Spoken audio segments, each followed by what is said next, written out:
26 வருட நம்பிக்கை, லட்சக்கணக்கான சந்தோஷ திருமணங்கள். கல்யாணம்னாலே தமிழ் மேட்ரிமோனி தான். ஆச்சி மசாலா. எந்த சமையலும் ருசி தேடும் ரகசியம். 20 ரூபாய். அது என்ன மாதிரியான தேதிகள்ல பிறந்தவங்களுடைய இணைவு வந்து மிகச் சிறந்ததாக இருக்கும்? தம்பதியினுடைய பிறந்த தேதிக்கு எந்த நம்பர் அவங்களுக்கு முதல்ல அதிர்ஷ்டத்தை கொடுக்கும். அதன் பிரகாரம் அவங்களுடைய கல்யாண தேதி 1ல் இருக்கணுமா, 3, 6. இன்னும் ஒன்று முக்கியமானது பிரமிடு நம்பர். அதாவது 7ங்கிற தேதியில் பிறந்திருந்தால், ஆக பெண்ணாக இருந்தால் 25 வயசுக்கு பிறகு தான் அவங்க கல்யாண பேச்சே பேசணும். ஆனால் அதே இது ஆண் குழந்தையாக இருந்தால் 29 வயசுக்கு பிறகு தான் கல்யாண பேச்சே பேசணும். எது இவங்களுக்கு சீக்கிரமாக நடக்கோ அதெல்லாம் இவங்க கையை விட்டு போகும். பிறந்த தேதியில் 5, 14 இந்த நம்பர் இருந்தால் அவங்களுக்கு லவ் மேரேஜ் வந்து சக்ஸஸ் ஆகும். அடுத்தாப்புல 1ங்கிற தேதியும் உங்கள் பேர் 7ஆம் நம்பரில் இருக்குன்னா அந்த பேரை ஒரு சின்ன கரெக்ஷன் பண்ணிக்கோங்க, அதில் பிரச்சனையே வராது. அப்போ நம்ம இவ்வளோ நாள் வேறு பேர் இருக்குது, நீங்கள் ஒரு சின்ன கரெக்ஷன் பண்ண சொல்கிறீங்களே, அப்போ அது கன்ஃபியூஸ் ஆகாதான் நீங்கள் நினைக்கலாம். கட்டாயம் கன்ஃபியூஸ் ஆகாது. ஏன்னா உங்களுடைய ஒரிஜினல் என்னென்ன எங்கெங்கே பேங்கு, உங்களுடைய பேன் கார்டு எங்கெங்கே உங்களுடைய கையெழுத்து இருக்கோ. உங்களுக்கு ஒரு குழந்தை என்ன 2 குழந்தை பிறக்கும் அப்படின்னு சொன்னேன். அது சொன்னது அவங்களுக்கு ட்வின்ஸு, ஒரு ஆணும் பெண்ணும். இதெல்லாம் ஒரு பெரிய மிரக்கல் இல்லையா? அவங்க அப்படி ஒரு சொல்லுவாங்க, கடவுளே நீங்களும் சொல்லுவாங்க. என்ன எங்கள் வீட்டுக்காரருக்கு நம்பிக்கை இல்லை, ஆனால் என் குழந்தைக்கு அதிர்ஷ்டமான பேர் வைக்கணுங்கிறது தோணுச்சு, அதனால் அவங்ககிட்ட வந்தேன்னு சொன்னாங்க. அப்போ அவங்களுக்கு அந்த குழந்தைக்கு பேரும் பண்ணி கொடுத்துட்டு, உங்கள் வீட்டு நம்பர் என்னன்னு கேட்டால் வீட்டு நம்பர் 44ன்னு சொன்னாங்க. அப்போ 44ன்னு கேட்டோன்னு எனக்கு ஒரு ஷாக் ஆச்சு. ஏன்னா அது அவ்வளோ டேஞ்சரான நம்பர். நீங்கள் 60 வயது ஆனாலும் உங்களுடைய லைஃப்பில் கல்யாண தேதி சரியில்லைன்னு தெரிந்தால் அந்த நேரத்திலும் நீங்கள் கரெக்ஷன் பண்ணிக்கோங்க. அதுக்கு வயது லிமிட்டே கிடையாது. ஏன்னா ஐபிசி பக்தி நேயர்களுக்கு இனிமையான நேரத்து வணக்கங்கள். இன்று நம்மோடு லக்ஷ்மி அம்மா அவங்க இணைஞ்சிக்க போகிறாங்க. இவங்களை பற்றி பார்த்தோம் அப்படின்னு சொன்னால், நியூமராலஜி அப்படின்னு சொல்லப்படுகின்ற எண் கணித துறையில் ஒரு மிகச்சிறந்த ஒரு நிபுணராக இருக்கிறாங்க. தூத்துக்குடியில் பிறந்த ஒரு முத்து மும்பையில் தன்னுடைய கல்வியை கற்று இப்போ பார்த்தீங்க அப்படின்னு சொன்னால் இப்போ யூஎஸில் வந்து செட்டில் ஆகிட்டு இருக்காங்க. 33 வருடமாக இந்த எண் கணித துறையில் ஒரு மிகப்பெரிய சாம்ராஜ்யத்தையே கட்டியமைத்து பலருக்கு பல ஆலோசனைகளை சொல்லி கொண்டிருக்காங்க. அவங்கள இந்த நிகழ்ச்சிக்கு வரவேற்கலாம். அம்மா வணக்கம். வணக்கம்மா. ரொம்ப மகிழ்ச்சியம்மா, உங்களை வந்து இன்னைக்கு நான் முதல் முறையாக நேர்காணல் காண்றதுக்கு. அதாவது நம்மளுடைய பிறந்த தேதி என்றதை தாண்டி உண்மையாகவே வந்து நமக்கு திருமணமாகிற தேதி அப்படிங்கிறது வாழ்க்கையில் நிறைய மாற்றங்களையும் நிறைய நல்ல விஷயங்களையும் அதே போல் நிறைய சில நேரத்தில் சில மனதுக்கு நெருடலான விஷயத்தையும் செய்திருது அப்படின்னு சொல்லி மிகப்பெரிய நம்பிக்கை இன்ன வரைக்குமே இருக்குது. அந்த வகையில் நம்ம திருமணம் செய்து கொள்கிற தேதி தான் நம்ம மன முறிவுக்கு காரணமாக அமைதா பலரது வாழ்க்கையில்? இதை பற்றி சொல்ல முடியுமா? கல்யாண வாழ்க்கையில் நம்முடைய தேதி வந்து ரொம்ப முக்கியம்னு நம்ம ஏற்கனவே பேசியிருக்கோம். ஏன்னா தேதிக்கு அவ்வளோ ஒரு சக்தி உண்டு நம்பருக்கு. அந்த நம்பரில் வந்து தேதியாக வரும்போது அதனுடைய என்ன தேதி இருக்கோ அந்த தேதியினுடைய பலன், அதாவது அந்த தேதியினுடைய நம்பர், அதனுடைய பலன் அந்த தம்பதிகளுக்கு கட்டாயம் இருக்கும். அது அவங்களுடைய வாழ்க்கை ஏற்றம் இறக்கம் எல்லாத்துக்குமே அந்த தேதி தான் முழு காரணம். ஒரு வாழ்க்கையில் ஏற்றம் அப்படின்னு சொன்னால் இந்தெந்த தேதிகளில் பிறந்தவங்களுடைய இணைவு அப்படிங்கிறது வந்து நல்லா இருக்கும்னு சொன்னால், அது என்ன மாதிரியான தேதிகளில் பிறந்தவங்களுடைய இணைவு வந்து மிகச்சிறந்ததாக இருக்கும்? அதாவது ரொம்ப அதிர்ஷ்டமான தேதி வந்து 1, 3, 6. 1 சொல்லும்போது 1, 10, 19, 28 விட்டுறணும். 28 வந்து லாங் டைமுக்குள்ளே அதிர்ஷ்டம் கிடையாது 1ஆம் நம்பரில். 3 தேதி எடுக்கும்போது 3, 12, 21, 30 இந்த தேதிகள் அதிர்ஷ்டமான தேதி. அடுத்து 6ன்னு சொல்லும்போது 6, 24, 15 இதெல்லாம் அதிர்ஷ்டமான தேதி. இப்போ இதில் எது முக்கியம்னா, அந்த தம்பதியினுடைய பிறந்த தேதிக்கு எந்த நம்பர் அவங்களுக்கு முதல்ல அதிர்ஷ்டத்தை கொடுக்கும். அதன் பிரகாரம் அவங்களுடைய கல்யாண தேதி 1ல் இருக்கணுமா, 3, 6. ரெண்டாவது அந்த டோட்டலும் இதே நம்பர் தான் இருக்கணும். இப்போ நீங்கள் சொன்னீங்களே 1ஆம் நம்பர் தான், நீங்கள் சொன்னீங்க 1ஆம் நம்பர் தான் எங்கள் கல்யாணம் நடந்துச்சு, நாங்கள் பிரச்சனையாக இருக்கோமே, நீங்கள் சொன்னீங்க அதிர்ஷ்டமான தேதி அப்படின்னு நீங்கள் நினைக்கலாம். ஆனால் அந்த டோட்டல் நம்பரும் இந்த 1, 3, 6 இந்த நம்பர் தான் இருக்கணும். இன்னும் ஒன்று முக்கியமானது பிரமிடு நம்பர். அதாவது ஹீப்ரூ பிரமிடுன்னு சொல்லுவோம். அது நான் வச்ச பேர் கிடையாது, அந்த சயின்ஸுக்கு பேர் ஹீப்ரூ பிரமிடு சயின்ஸ், பிரமிடு நியூமராலஜின்னு சொல்லிட்டு. ஓகே, அந்த நம்பர்லையும் இந்த 3 நம்பரில் தான் ஏதாவது ஒரு நம்பர் இருக்கணும். ஸோ முதல் உள்ள number, total number, pyramid number, இந்த 3ம் இதே நம்பருக்குள்ளே இருக்கும் தேதி தான் அதிர்ஷ்டமான தேதி. இப்படி தேதி வந்து வெரி ரேராக வரும். இப்போ ஒரு மாதத்துக்கு நம்ம கல்யாண மாதத்தில் ஒரு மாதம் இதில் கல்யாண தேதி கொடுங்கன்னா அந்த மாதத்தில் இது கொடுக்க முடியாது. ஏனால் இது மேக்ஸிமம் உங்களுக்கு 5, 6 இந்த மேக்ஸிமம் இந்த டேட்டு தான் இருக்கும். அதில் வெயிட் பண்ணி இந்த தேதியில் நீங்கள் பொறுமையாக நீங்கள் கல்யாண தேதி வச்சிங்கன்னா அந்த தம்பதிகளுக்கு ஒரு மேன்மையான வாழ்வு கட்டாயம் உண்டு. சில பேருக்கு வந்து திருமண தாமதம் அப்படிங்கிறது இருக்குது. இந்த திருமண தாமதம் அப்படிங்கிறது அவங்களுடைய தேதிக்கும் அதுக்கும் சம்மந்தம் இருக்கா? அவங்க பிறந்த தேதிக்கும் அதுக்கும் சம்மந்தம் இருக்காமா? கட்டாயம் உண்டு. பிறந்த தேதிக்கு ஒருத்தருடைய கல்யாணம் வந்து நிறைய ட்ரை பண்ணுவாங்க, நல்லா படிச்சிருப்பாங்க, நல்ல டேலண்டாக இருப்பாங்க. அவங்களுடைய கல்யாண தேதி லேட்டாக காரணம் அவங்களுடைய பிறந்த தேதி. என்ன பிறந்த தேதின்னு சொன்னால் 7ங்கிற பிறந்த தேதி 7, 16, 25 இந்த தேதியில் பிறந்திருந்தால் அவங்களுடைய கல்யாணம் லேட் ஆகும். ஏன்னா 7ஆம் நம்பர் வந்து நம்ம ஏற்கனவே பார்த்துருக்கோம், அது ஆன்மீக நம்பர். அப்போ நமக்கு ஃபேமிலி லைஃப்பில் வேணும்னா அந்த தேதி வந்து அவங்கள லேட்டாக தான் கல்யாணத்துக்கு கொண்டு போகும். நம்ம பேர் நல்லா வச்சுக்கிடும் போது அவங்களுக்கு அந்த கல்யாணம் சீக்கிரமே கூடி வரும்.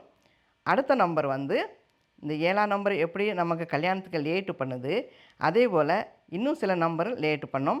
அது வந்து 2ஆம் நம்பர் இருந்தாலுமே அவங்களுக்கு கல்யாணம் லேட் ஆகும். அப்போ அவங்களுக்கு வந்து 7ங்கிற தேதியில் பிறந்திருந்தால், ஆக பெண்ணாக இருந்தால் 25 வயசுக்கு பிறகு தான் அவங்க கல்யாண பேச்சே பேசணும்.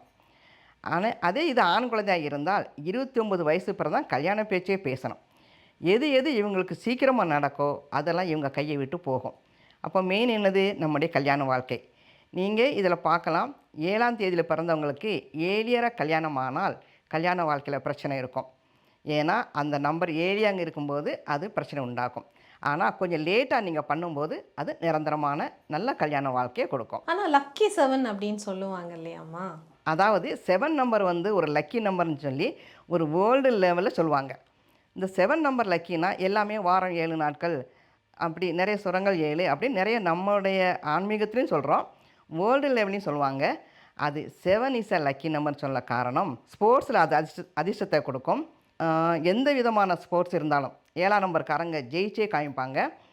அதே போல் பொலிட்டிக்கலில் விக்டரி கொடுக்கும், ஃபிலிம் லைனில் விக்டரி கொடுக்கும், பல எல்லாத்துலேயுமே விக்டரி கொடுக்கக்கூடியது. அதாவது ஆன்மீகம்னு சொல்லியாச்சு முதல்ல. ஸோ ஆன்மீகத்தில் எல்லாத்துலேயுமே விக்டரி கொடுக்கும். ஆன்மீகத்தில் இந்த தேதியில் பிறந்தவங்க கடவுளுடைய அவங்க அந்த வேலைகள் செய்யும்போது அவங்க 100% அவங்க கட்டாயம் அதை பண்ண முடியும். அதனால் அவங்களுக்கு பேரும் புகழும் கிடைக்கும். இன்னார் பண்ணாங்கன்னு சொன்னால் அவங்க பிறந்த தேதியில் கட்டாயம் 7ஆம் நம்பர் இருக்கும். ஆனால் மேரேஜ் லைஃபுக்கு இல்லை, ஃபேமிலி லைஃபுக்கு அது அதிர்ஷ்டம் கிடையாதுமா. அடுத்து பார்க்க போனோம்னா இந்த காதல் வாழ்க்கை அல்லது காதல் திருமணம் அப்படின்னு சொன்னால் இந்தந்த நம்பர்ஸுக்கு வந்து கண்டிப்பாக இந்த காதல் திருமணம் அப்படின்பது பாசிபிள் அல்லது வெற்றியை கொடுக்கும் அப்படின்னு சொன்னால் எந்த இலக்கங்கள் அல்லது எந்த தேதிகளில் பிறந்தவங்களுடைய நம்பராக அது இருக்குமாம்மா? கரெக்டாக கேட்டிங்க. இப்போது நம்ம பிறந்த எல்லாருமே நம்ம லவ் மேரேஜ் பண்ணுறதில்ல. அதில் லவ் மேரேஜ் பண்ணுறவங்க யார், அவங்களுக்கு யாருக்கு அது விக்டரி கொடுக்கும்னா பிறந்த தேதியில் 5, 14, 23 இந்த தேதி அவங்க பிறந்த தேதியில் இந்த நம்பர் இருந்தால் அவங்களுக்கு லவ் மேரேஜ் வந்து சக்ஸஸ் ஆகும். அடுத்தாப்பில் 1ங்கிற தேதியும் 1, 10, 19 இந்த தேதியில் பிறந்தவங்களும் 28 இந்த 4 தேதியுமே இதில் பிறந்தவங்களுக்கும் லவ் மேரேஜ் வந்து சக்ஸஸ் கொடுக்கும். ஏன்னா இந்த 5ங்கிற தேதியில் பிறந்தவங்களும் இந்த 1ங்கிற தேதியில் பிறந்தவங்களும் ரொம்ப இன்னோசெண்டாக இருப்பாங்க. யார் என்ன சொன்னாலும் சீக்கிரம் நம்பிடுவாங்க. இப்படி கரெக்டாக இருக்கலாமோ அப்படின்னு சொல்லிட்டு. ரெண்டாவது யோசனை பண்ண மாட்டாங்க, இது தப்பாக இருக்குமோங்கிறது. எதிர்த்தாப்பில் யார் என்ன சொல்கிறாங்களோ சீக்கிரமே நம்பிடுவாங்க. அவங்களுடைய இன்னோசென்ட்டு. இதில் இந்த 19ங்கிற தேதியில் பிறந்தவங்க வந்து அவங்களுடைய லவ்வுக்காக வேண்டி பேரண்ட்ஸை கூட விட்டுருவாங்க. அந்த அளவு ஸ்ட்ராங்காக இருப்பாங்க லவ்வில். ஃபார் எக்ஸாம்பிள் நம்ம இந்திரா காந்தி அவங்கள சொல்லலாம். நம்ம நாட்டினுடைய பிரதமராக இருந்தவங்க. அவங்க 19ஆம் தேதி பிறந்தவங்க. கல்யாணம் பண்ணால் இவரைத்தான் கல்யாணம் பண்ணுவேன்னு சொல்லி ஒத்த காலில் நின்னாங்க. அதே போல் எல்லோருடைய வாழ்க்கையிலையும் 19ஆம் தேதியில் பிறந்தவங்க கட்டாயம் லவ் மேரேஜ் தான் அவங்களுக்கு முக்கியமாக பண்ணணும்னு பிடிவாதமாக இருப்பாங்க. ஸோ இந்த 5ங்கிற தேதியில் பிறந்தவங்களும் 1ங்கிற தேதியில் பிறந்தவங்களுக்கும் லவ் மேரேஜ் சக்ஸஸ் ஆகும். இதில் 90% இவங்க லவ் மேரேஜ் தான் பண்ணுவாங்க இவங்கம்மா. இப்போ இந்த நம்பர்லாம் பிறந்தவங்க கொஞ்சம் இந்த லவ் மேரேஜை தவிர்க்கலாம் அப்படின்னு சொல்லி நீங்கள் அந்த குழந்தைங்களுக்கு அறிவுரை சொல்கிற மாதிரி இருந்தால் எந்த தேதியில் பிறந்தவங்களுக்கு சொல்லுவீங்கம்மா? காமனாக நம்ம சொல்லக்கூடியது வந்து லவ் மேரேஜில் எல்லாத்துலேயுமே கவனமாக இருக்கணும்னு நம்ம சொல்லுவோம் நம்ம பிள்ளைகளுக்கு. ஆனால் உங்களுடைய குழந்தைகள் 5ஆம் தேதியிலையோ 1ஆம் தேதியில் பிறந்திருந்தால் அவங்களுக்கு இதை கட்டாயம் சொல்லி வைங்க. நீங்கள் யாருனாலும் 1க்கு 2 தடவை நீங்கள் யோசனை பண்ணிவிட்டு அவங்க நல்லவங்களான்னு சொல்லிவிட்டு நல்லா ஆராய்ஞ்சு பார்த்துட்டு உங்கள் லைஃப் பார்ட்னரை வர உங்களுக்கு முடியுமான்னு சொல்லி இந்த தேதியில் பிறந்தவங்களுக்கு பேரண்ட்ஸு அட்வைஸை கொடுக்கணும். திருமண தேதியெல்லாம் சரியான ஒரு தேதியில் தான் திருமணமெல்லாம் செய்திருக்காங்க. ஆனால் அவங்க 2 பேரும் கணவன் மனைவி இருவருக்குமான அந்த பிறந்த தேதி அப்படிங்கிறது வந்து ஒத்து போகல அப்படின்னா அதுக்கு என்னம்மா பண்ணலாம்? இப்போ கல்யாண தேதி வந்து அவங்களுக்கு சரியான தேதியில் கல்யாணம் நடந்திருக்கு. அப்போ நம்ம கல்யாண தேதிக்கு சரியாக தான் நீங்கள் பண்ணியிருக்கீங்க. அந்த 1, 3, 6 எது நான் சொல்லியிருக்கணும் அந்த நம்பர் தான் கரெக்டாக இருக்குது. அப்படி இருந்தும் அந்த தம்பதிகளுக்கு பிரச்சனை இருக்குன்னா அதை விட கொஞ்சம் மேற்கொண்டு நம்மளுடைய பேர் அவங்களுடைய பேரை நீங்கள் என்ன செக் பண்ணி பாருங்கள். உங்களுடைய பேர் ரொம்ப ஒரு நெகட்டிவான நம்பரில் இருக்கலாம். அதாவது 44ங்கிற நம்பரில் இருக்கலாம். 8ஆம் நம்பரை குறிக்கக்கூடிய பேர் அவங்க பேரில் இருக்கலாம். அதே போல் அவங்களுடைய 7ஆம் நம்பர் அப்படிங்கிற நம்பரும் அவங்களுடைய பேரில் இருந்தால் அது கல்யாண வாழ்க்கையை பாதிக்கும். அப்போ நல்ல டேட்டு நீங்கள் பண்ணியிருக்கீங்க, உங்கள் பேர் 7ஆம் நம்பரில் இருக்குன்னா அந்த பேரை ஒரு சின்ன கரெக்ஷன் பண்ணிக்கோங்க. அதில் பிரச்சனையே வராது. சின்ன கரெக்ஷன் பண்ணணும் நம்ம சொல்கிறோம். அப்போ நம்ம இவ்வளோ நாள் வேறு பேர் இருக்குது, நீங்கள் ஒரு சின்ன கரெக்ஷன் பண்ண சொல்கிறீங்களே, அப்போ அது கன்ஃபியூஸ் ஆகாதான் நீங்கள் நினைக்கலாம். கட்டாயம் கன்ஃபியூஸ் ஆகாது. ஏன்னா நீங்கள் உங்களுடைய சர்டிஃபிகேட்டில் உங்களுடைய ஒரிஜினல் என்னென்ன எங்கெங்கே பேங்கு உங்களுடைய பேன் கார்டு எங்கெங்கே உங்களுடைய கையெழுத்து இருக்கோ அது அப்படியே இருக்கட்டும். நீங்கள் சின்ன ஒரு கரெக்ஷன் பண்ணதை ஆஃபீஸராக நீங்கள் கையெழுத்து போட்டுக்கிட்டு வந்தீங்கன்னா உங்களுடைய கல்யாண வாழ்க்கையும் சிறக்கும், உங்களுடைய நம்பரும் கரெக்டாக இருக்குதுன்னு அர்த்தம். இப்போது நான் இதை எதுக்கு சொல்கிறேன்னா, ஒரு பாத்திரத்தில் இப்போ 5 ஹோல் இருக்குது. அந்த 5 ஹோலும் நம்ம அதை அடைச்சா தான் நம்ம தண்ணியை அதை கேரி பண்ண முடியும். அதில் ஒரு 2 ஓட்டையில் தண்ணி இருக்குது, நம்ம 3 அடைச்சிட்டோம் அப்படின்னு நம்ம நினைக்கும்போது அதில் கொஞ்சம் பிரச்சனை வரும். அதனால் உங்கள் பேரும் நல்லா கரெக்டாக இருந்து உங்களுடைய கல்யாண வாழ்க்கையும் உங்களுடைய தொடங்கும்போது அந்த தேதி நல்ல தேதியில் கல்யாணம் நடந்திருந்தால் நீங்கள் 100% சக்ஸஸ் தம்பதிகளாக இருக்க முடியுமா? இப்போது குறிப்பாக வந்து திருமண தேதியை மாற்றிருக்கீங்க, அந்த மாதிரி மாற்றுதல் செய்தவர்களுக்கு உடைய வாழ்க்கையே அப்படியே ஒரு மிகப்பெரிய சந்தோஷமாக மாறிடுச்சு அப்படின்னு சொல்லி உங்ககிட்ட சில விஷயங்களை வந்து பகிர்ந்துக்கிட்ட ஜோடிகள் இருக்காங்களம்மா, அதை பற்றி சொல்ல முடியுமா? நிறைய சொல்லலாமா. நிறைய பேருக்கு வாழ்க்கையில் நிறைய பேருக்கு மிரக்கலே பண்ணியிருக்கேன். சுருக்கமாக சொல்லப்போனால் ஒரே சம்பவம் சொல்கிறேன். லண்டனில் ஒரு தம்பதிகளுக்கு வந்து குழந்தை இல்லை. அங்குள்ள டாக்டர் சொல்லியாச்சு உங்களுக்கு குழந்தைகள் இனி பிறக்காதுன்னு சொல்லிட்டு, குழந்தைகள் உண்டாக சான்ஸே இல்லைன்னு சொல்லிட்டாங்க. அந்த தம்பதிகள் தான் என்கிட்ட வந்தாங்க. அப்போ இப்படியாக்கும் எங்களுடைய பொசிஷன் சொன்னாங்க. அப்போ நான் அவங்களுடைய எல்லாம் செக் பண்ணும்போது அவங்களுடைய கல்யாண தேதி தப்பு, அவங்களுடைய பெயரும் தப்பாக இருந்துச்சு. அப்போ நான் சொன்னேன், உங்களுடைய கல்யாண தேதியை அதிர்ஷ்டமான தேதியில் திருமங்கலத்தை மாற்றிக்கோங்க, உங்கள் பேருடைய ஸ்பெல்லிங்கை ஒரு சின்ன கரெக்ஷன் பண்ணிக்கிடலாம், இந்த 2ம் பண்ணலாம். நான் உங்களை கோயிலில் போய் நீங்கள் பூஜை பண்ணுங்கள், யாகம் பண்ணுங்கள் எதுவும் சொல்லலை. உங்களுடைய கல்யாண தேதியை கரெக்ட் பண்ணிக்கோங்க, உங்கள் பேரையும் கரெக்ஷன் பண்ணிக்கோங்க, ட்ரை பண்ணி பார்க்கலாம். இப்போ டாக்டர் சொல்லியாச்சு குழந்தை பிறக்காதுன்னு சொல்லிட்டு, இப்போ நம்மளும் ட்ரை பண்ணி பார்க்கலாமே, இது வந்து நேச்சுரல், நம்ம ட்ரை பண்ணி பார்க்கலாம் சொல்லிவிட்டு அவங்களுக்கு கல்யாண தேதி கொடுத்து, அதாவது திருமங்கலத்தை மாற்றிக்கிட ஒரு அதிர்ஷ்டமான தேதி கொடுத்து அவங்களுடைய பேரையும் நான் அவங்களுக்கு பண்ணி கொடுத்தேன். அவங்க பேரை எழுதிக்கிட்டு வந்தாங்க. கல்யாண தேதி பண்ணதுக்கப்புறம், அதாவது ரீமேரேஜ் பண்ணதுக்கப்புறம் அவங்களுக்கு டாக்டர் குழந்தை பிறக்காதுன்னு சொன்ன தம்பதிக்கு இன்றைக்கி 2 குழந்தை இருக்குது. இப்போ அந்த குழந்தைக்கு இது ரொம்ப நாளாக ஆச்சு. அந்த குழந்தைக்கு இப்போ 10 வயசு கூட இருக்கலாம். மூத்தது பெண் குழந்தை, அடுத்து ஒரு ஆண் குழந்தை. இதெல்லாம் ஒரு மிரக்கல். நான் யார்கிட்டையும் ஃபோட்டோ தாங்க, எனக்கு அத்தாச்சி தாங்கன்னு சொல்லிட்டு யார்கிட்டையும் வாங்கி வைக்கிறது கிடையாது. எல்லாருக்கும் அவங்களுடைய பர்சனல் லைஃப்பை என்கிட்ட சொல்லியிருப்பாங்க. அதனால் அந்த பொறுப்பெலாம் யார்கிட்டையும் வாங்குறது கிடையாது. ஆனால் இதே போல் நிறைய நான் மிரக்கல் பண்ணியிருக்கேன். குழந்தையே பிறக்காது அப்படின்னு சொன்ன தம்பதிகளுக்கு குழந்தை பிறந்தால் அது பெரிய ஒரு மிரக்கல் இல்லையா? இன்னொரு சம்பவம், இது பாம்பேயில் நடந்தது. அவங்க ஃபேமிலியில் 3 பேர் வந்திருந்தாங்க. அம்மாவும் அந்த ஹஸ்பண்ட் ஒய்ஃபும் 3 பேரும் தான் வந்திருந்தாங்க. அப்போ அவங்க குழந்தை இல்லைன்னு சொல்லி அவ்வளோ ஒரு வருத்தம் அவங்களுக்கு, அந்த அம்மாவுக்கு. நம்முடைய பொண்ணுக்கு ஒரே பொண்ணு, அதுக்கு ஒரு வாரிசு இல்லை, குழந்தையும் இல்லைன்னு சொல்லிட்டு. அப்போ அவங்க டெஸ்ட் டியூப் பேபியில் போய் 2 வாட்டி அவங்க டெஸ்ட்டு பண்ணி அவங்க அதை தோல்வி ஆகிட்டாங்க. 3வது டாக்டர் சொல்லியாச்சு இதில் நீங்கள் போகாதங்க, இனியும் சான்ஸும் இல்லைன்னு சொல்லியாச்சு. அப்போ நான் அவங்களுக்கு இதே சேம் திங் இந்த லண்டன் தம்பதிக்கு சொன்னனோ அது தான் அவங்களுக்கும் சொன்னேன். நீங்கள் இதே தான் ட்ரை பண்ணி பாருங்கள், ஏன்னா இதில் நமக்கு கிடைக்க சான்ஸ் இருக்குது. அப்படி தான் சொன்னேன். எனக்கு 100% முடியும் அப்படின்னு நம்ம சொல்ல முடியாது, ஏன்னா நம்ம கடவுள் கிடையாது. இது முடியும், ஆனால் நீங்கள் ட்ரை பண்ணுங்கன்னு சொல்லி சொன்னேன். அவங்க அதே போல் பண்ணாங்க. நான் அவங்களுக்கு சொல்லும் போதே சொன்னேன், உங்களுக்கு ஒரு குழந்தை என்ன 2 குழந்தை பிறக்கும் அப்படின்னு சொன்னேன். ஏன்னா எனக்கு எப்பவும் பாசிட்டிவ் நமக்கு பேசணும்னு நினைப்பேன் நான். அது சொன்னது அவங்களுக்கு ட்வின்ஸு, ஒரு ஆணும் பெண்ணும். ஆஹா, இதெல்லாம் ஒரு பெரிய மிரக்கல் இல்லையா? அவங்க அப்படி ஒரு சொல்லுவாங்க, கடவுளே நீங்களும் சொல்லுவாங்க என்ன. ஐயோ அப்படிலாம் சொல்லாதங்க, கடவுளுங்கிறது அவர் அந்த ஸ்தானம், நான் வந்து சயின்ஸ் தான் சொல்கிறேன்னு சொல்லிட்டு அவங்களுக்கு பேரே அந்த குழந்தைகளுக்கு நான் தான் வச்சேன், ஸ்ரீதர்னு சொல்லிட்டு. அப்படின்னு சொல்லி நான் பேர் வச்சு இது நிறைய நான் மிரக்கல் பண்ணியிருக்காமா. கண்டிப்பாக அதை கேட்கும்போது ரொம்பவே வந்து சந்தோஷமாக இருக்குது. நிறைய பேருக்கு இந்த குழந்தை பாக்கியம் அப்படிங்கிறது வந்து மிகப்பெரிய கனவாக இன்றைக்கி நிறைய ஹாஸ்பிட்டலில் தேடி தேடி தேடி ஓடிட்டு இருக்கிற ஒரு காலகட்டத்தில் இந்த மாதிரியான ஒரு வழிமுறையும் இருக்குது அப்படிங்கிறது தெரிஞ்சுக்கிட்டாங்க அப்படின்னு சொன்னால் அவங்களுடைய வாழ்க்கைக்கு இது மிகப்பெரிய ஒரு சந்தோஷமாக இருக்கும்.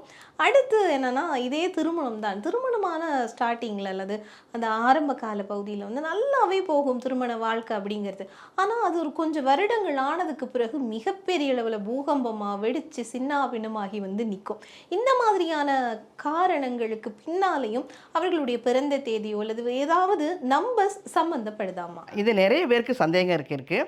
நிறைய பேருக்கு நம்ம கமெண்ட்ஸில் வேறு சொல்லியிருக்காங்க, நாங்கள் வந்து கல்யாண தேதி நல்லா தானே இருக்குதுன்னு சொல்லியிருக்காங்க. கல்யாண தேதி வந்து தப்பான தேதியில் நடந்து நல்லா அவங்களுடைய வாழ்க்கை வந்து நல்லா இருக்குது அப்படின்னு சொல்லிட்டு திடீர்னு அவங்களுக்கு பிரச்சனை வரும். இப்போ ஒரு நெகட்டிவ் வந்து ஒரே நாளில் நடக்காது. இப்போ அதிர்ஷ்டம் வந்து ஒரே நாளில் அதிர்ஷ்டம் வராது. அதாவது நம்ம வந்து பிளாக் மேஜிக்லாம் நம்ம பண்ணலை.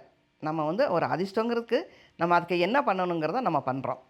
அது வந்து உங்களுக்கு கட்டாயம் அது அதிர்ஷ்டத்தை கொடுக்கும்.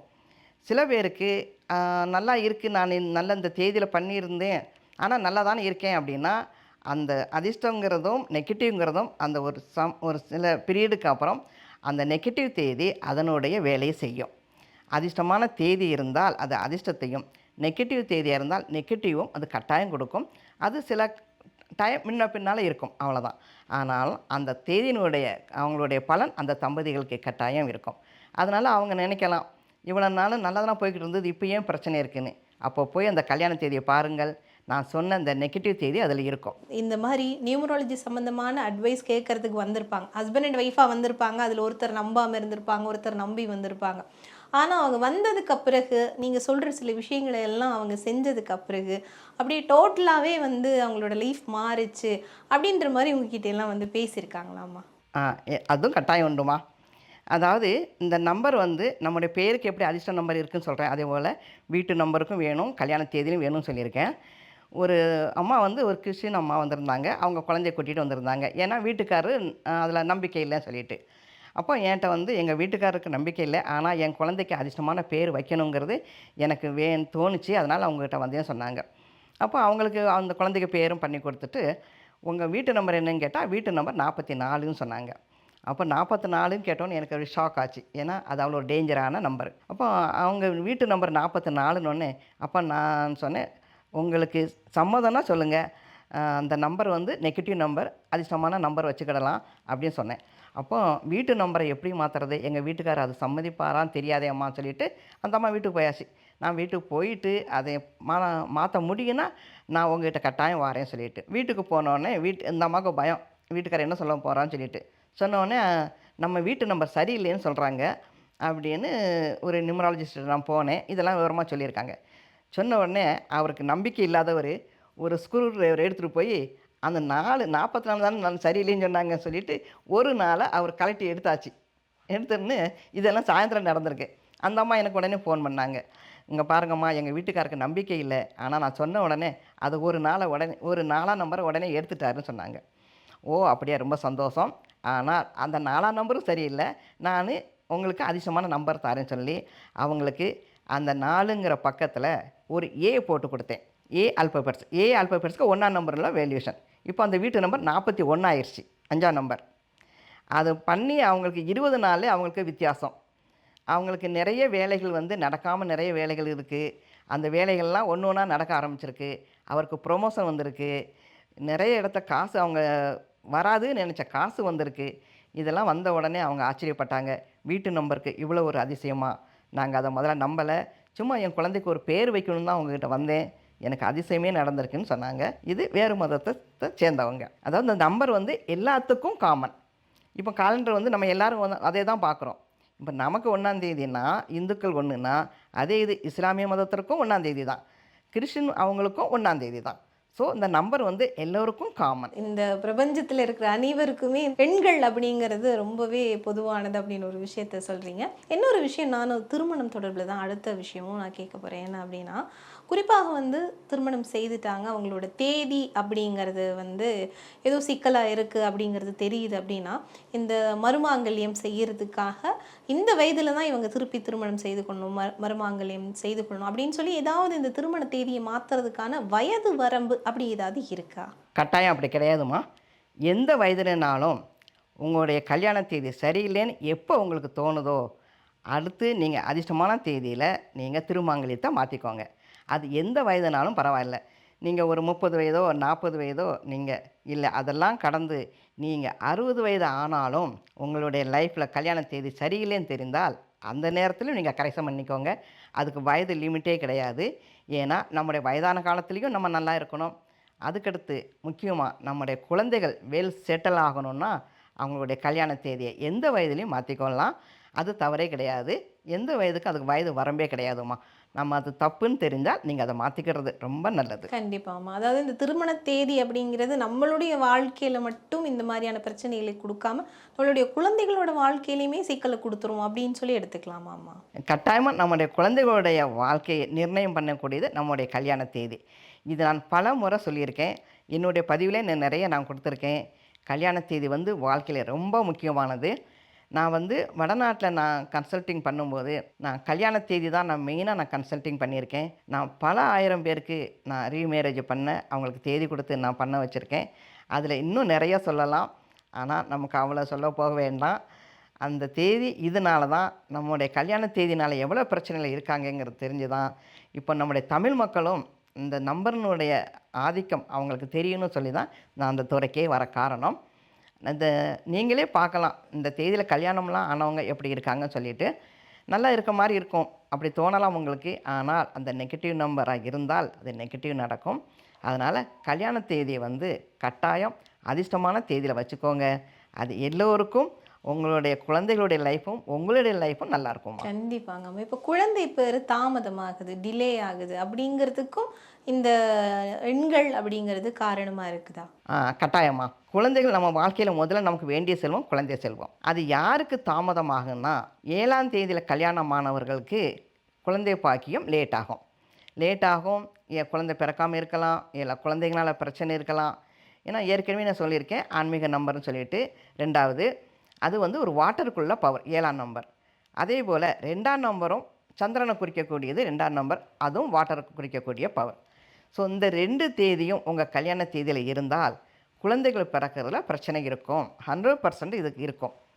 அதாவது லேட்டாக குழந்தை பிறக்கும், மிஸ்கரேஜ் ஆகும், குழந்தைகளுக்காக வேண்டி நிறைய ட்ரீட்மெண்ட் பண்ண வேண்டியது இருக்கும். அப்படியா குழந்தைகள் பிறந்தாலும் அந்த குழந்தைகளை வளர்க்குறதுக்கு சங்கடப்படுவாங்க. இதெல்லாம் இந்த 7ங்கிற தேதியும் 2ங்கிற தேதியிலும் கல்யாணம் ஆகிறவங்களுக்கு குழந்தை பாக்கியத்துக்கும் அவங்களுக்கு எல்லாத்துக்குமே தடை செய்யும்.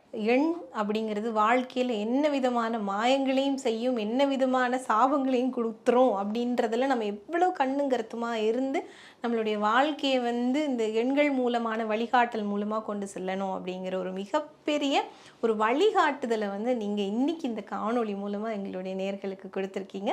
இந்த தருணத்துக்கும் உங்களுடைய இந்த பெருமதியான நேரத்துக்கும் ரொம்பவே நன்றிங்க அம்மா. உங்களுக்கும் ரொம்ப நன்றிம்மா.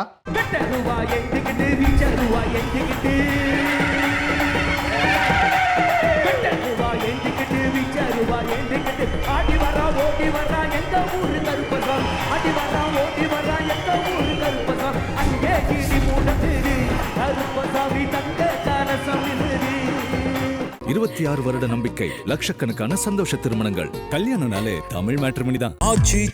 எந்த சமையலும் ருசி தேடும் ரகசியம் 20 ரூபாய்